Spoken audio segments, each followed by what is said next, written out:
დღეს ძალიან გემრიელი, ნოყიერი და სასარგებლო ჩაბატას სენდვიჩი მოვამზადე. რა თქმა უნდა, ჩემს სამზარეულოში ისტორიული ექსკურსიის გარეშე არც ეს ამბავი ჩაივლიდა. თუმცა ამჯერად მინდა თვალი გადავავლოთ სენდვიჩს არა როგორც გასტრონომიულ პროდუქტს, არამედ მისი სახელწოდების საინტერესო ისტორიას. რატომ ქვია სენდვიჩი? ინგლისში არის ქალაქი სენდვიჩი. სწორედ მას უკავშირდება ეს ტერმინი კულინარიული მნიშვნელობით. ყველაზე პოპულარული ლეგენდის მიხედვით სენდვიჩის მეოთხე გრაფი, ჯონ მონტეგიუ აზარტული თამაშების, კერძოდ ბანკოს დიდი მოყვარული იყო. ამბობენ ერთ-ერთი ხანგრძლივი თამაშის დროს მას არ სურდა სათამაშო მაგიდის დატოვება და მსახურს თხოვა ხორცი პურის ნაჭრებს შორის მოეთავსებინა. ეს მეთოდი მას საშუალებას აძლევდა მიეღო საკვები თამაშის შეწყვეტის გარეშე და რაც მთავარია, ხელებიც არ დაესწრებოდა. ეს პრაქტიკული იდეა მის გარემოცვასაც მოეწონა. მალე გრაფის მეგობრებმაც დაიწყეს მსგავსი შეკვეთის მიცემა ფრაზით „მეც იგივე რაც სენდვიჩს“. სწორედ ასე დაუკავშირდა გრაფის სახელი ორ პურს შორის მოთავსებულ შიგთავსიან საკვებს. თუმცა ამას ხაზგასმით უარყოფს ბრიტანელი ისტორიკოსი ნიკოლას როჯერი. თავის ბიოგრაფიულ ნაშრომში იგი ამბობს, რომ გრაფი სენდვიჩი ძალიან დაკავებული სახელმწიფო მოხელე იყო. სავარაუდოდ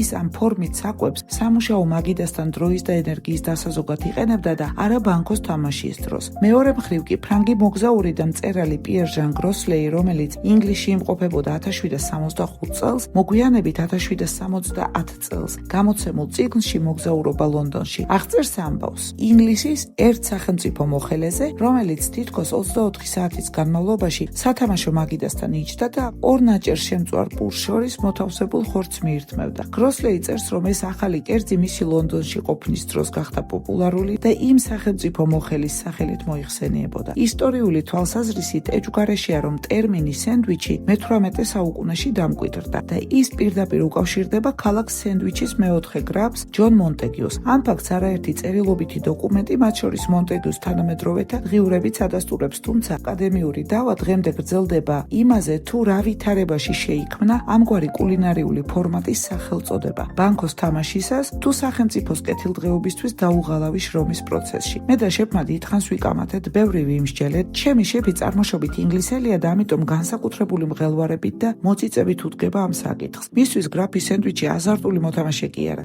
სამშობლოზე უზომოდ შეყვარებული მოხელეა, რომელსაც სავარაუდოდ ჩაის დასალევადაც ძლივს რჩებოდა დრო. ახლა კი შეფთან ინტელექტუალური დისკუსიის შემდეგ ვიწყებ სენდვიჩის მომზადებას. პირველ რიგში მოვამზადე სოუსი ან პასტა, არ ვიცი რა ვუწოდო, ხშირად მას ხაჭოს მაიონეზს ეძახიან, თუმცა მაიონეზთან საერთო არაფერი აქვს. ძალიან სასარგებლოა და წარმოუდგენლად გემრიელი. მოკლედ ხაჭო, ცოტა მარილი, მდოგვი, მოხარშული კვერცხი და ლიმონის წვენი ერთად დავაბლენდერე კრემოვანი მასის მიღებამდე. ჩემთვის ეს კონსისტენცია მისაღებია ამ შემთხვევაში, თუმცა ოდნავ თხელი მასის მიღება მარტივად შეიძლება მცირეოდენი წყლის ან არაჟნის დამატებით. პომიდორს მოვაცილე კანი, დავჭერი და დავიწყე სენდვიჩის აწყობა. მე სახლში გამომცხვარ ჩაბატას ვიყენებ. ჩაბატას მომზადების ორი მეთოდი ჩემს გვერდზეა. თუ არ გინახავს, შემოიჭრიდეთ ჩემთან. ძალიან მარტივად მზადდება და ყველაზე გამოუცდელ მცხოვრებელსაც კი გამოუვა. გავჭერი ჩაბატა, ქვედა ნაწილს წავუსვი ხაჭოს მასა, შემდეგ სალათის ფოთლები მოვათავსე. ამჯერად თინუსით მოვამზადე, ქათმის ხორცი კიდევ უფრო უხდება. შემდეგ კანგაცლილი პომიდორი, ზევიდან ყველი,